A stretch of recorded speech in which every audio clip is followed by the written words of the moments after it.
വളരെ മോശമൊരു ദിവസമാണെന്ന്. നമ്മൾ 2 കോഴിക്കുട്ടികൾ നമ്മളെ വിട്ട് പോയി. അതേപോലെ രണ്ട് കോഴിക്കുട്ടികളെ കീരി വെട്ടിയതാണത്. നമ്മളത്രയും സേഫ്റ്റിയിലൊക്കെയാണ് കൂടൊക്കെ ഒരുക്കിയിരുന്നത്. പക്ഷേ പുറത്ത് വിട്ട് തന്നെ വളർത്തിയിരുന്നത്, വല കെട്ടിയിട്ട്. അതിൻ്റെ ഉള്ളിൽ കൂടെ വല കയറിയതാണ്. ഇതുപോലെ വെട്ടിയതാണ്. ഒരു കോഴിക്കുട്ടിനെ കൊണ്ടുപോവുകയും ചെയ്തു, ഈ 3 കോഴിക്കുട്ടികളെ വെട്ടുകയും ചെയ്തു. നമ്മൾ കണ്ടപ്പോൾ തന്നെ നേരെ ഹോസ്പിറ്റലിൽ കൊണ്ടുപോയെങ്കിലും ഒരു കോഴിക്കുട്ടി ഹോസ്പിറ്റലിൽ എത്തുന്നതിന് മുമ്പേ നമ്മളെ വിട്ട് പോയി. ഇവർക്ക് അവർക്ക് തന്നെ മരുന്നും കാര്യങ്ങളൊക്കെ വെച്ച് കൊടുത്തു. ഇതിനാണ് നമ്മളെ വിട്ട് പോയത്. ഒരുപാട് വിഷമമുണ്ട്.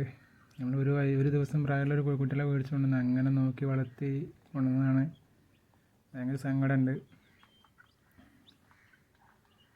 ഒരു കോഴിക്കുട്ടിനെ അത് കീരി പിടിച്ചും കൊണ്ടുപോയി.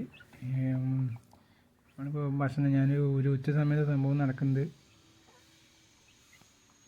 കാണാൻ വയ്യ. അങ്ങനെ ഞാൻ ഉച്ചയ്ക്ക് ഭക്ഷണം കഴിക്കാൻ വരുന്ന സമയത്താണ് ഈ സംഭവം നടക്കുന്നത്. എന്നും ഭക്ഷണം കഴിക്കാൻ വരുമ്പോൾ ആദ്യം ഇവരൊന്ന് കണ്ടിട്ടാണ് നേരെ പോയി ഭക്ഷണം കഴിക്കാറുള്ളൂ. പക്ഷെ ഇന്ന് നേരെ ഭക്ഷണം കഴിക്കാതിരുന്ന്.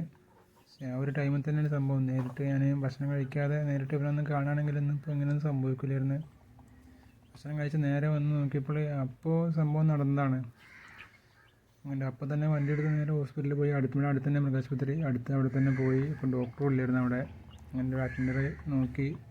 ഈ ഒരു കോഴിക്കുട്ടിൻ്റെ ചിറകിൻ്റെ ഭാഗത്തിൻ്റെ എല്ല് ചെറുതായിട്ട് വെട്ടിയാണ്. ചിറകിൻ്റെ ഭാഗത്ത് ചെറിയൊരു തൂതുണ്ട്, അത് ചെറുതായിട്ട് അതിനൊക്കെ ചോര വരുന്നുണ്ടായിരുന്നു.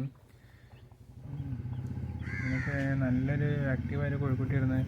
ഞാൻ കാണാൻ വയ്യ ഇങ്ങനത്തെ ഒരു ഇത്. അപ്പോൾ ഇതിപ്പോൾ നമ്മളെല്ലാവർക്കും ഒരു അനുഭവമായിട്ട് ഇതാണ്. അങ്ങനെ ഈ വല കെട്ടി വളർത്തുമ്പോഴൊക്കെ നല്ല സേഫ്റ്റിയിൽ നല്ല കൂടും കാര്യങ്ങളൊക്കെ ഉണ്ടെങ്കിൽ നമ്മൾ പുറത്ത് സാധാ പോലെ വല കെട്ടിയിട്ട് അതിനുള്ളിൽ വിട്ട് നമ്മൾ വളർത്തും. അങ്ങനെയൊക്കെ ആയാലും കീരികളൊക്കെ കടിച്ച് കീരികൾ വലയൊക്കെ കടിച്ച് മുറിച്ച് അതിനുള്ളിൽ കയറി വെട്ടുന്നതാണ്. നമ്മളത്രയും സേഫ്റ്റിയിൽ എന്നും നേരത്തെ നോക്കുന്നത്. ഇപ്പോൾ എല്ലാവരും ഇപ്പം അകത്തായതുകൊണ്ടാണ് ഈ സംഭവം നടക്കുന്നത്.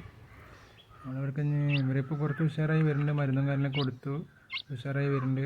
അതുകൊണ്ട് ഭക്ഷണം എടുക്കുന്നില്ല. ഭക്ഷണം കുറച്ച് വായിൽ വെച്ച് കൊടുക്കുകയാണ്, വെള്ളം കൊടുത്തു. ഇനിയിപ്പോൾ ഇവർക്ക് 2-3 നേരം മരുന്ന് കൊടുക്കാണ്ട്. ഇവരിപ്പോൾ നമ്മളിപ്പോൾ രാത്രി ആയപ്പോൾ നമ്മളെ കൂട്ടിൽ തന്നെ കിടക്കുന്നുണ്ട്. ഇവർ 2 പേര് നമ്മളെ കൂട്ടിൽ തന്നെ കിടക്കുന്നുണ്ട്. കറുത്ത കോഴിക്കുട്ടി, വെള്ള കോഴിക്കുട്ടി കുറച്ച് റെഡിയായി വരുന്നുണ്ട്. കറുത്ത കുറച്ച് ചിറകിൻ്റെ ഭാഗത്തൊക്കെ അടി കിട്ടിയത് കറുപ്പിലാണ്. അപ്പോൾ അവന് കുറച്ച് ഉണ്ട്. റെഡിയായി വരും, അവർ റെഡിയായി വരും, ഉഷാറായി വരും അവരൊക്കെ.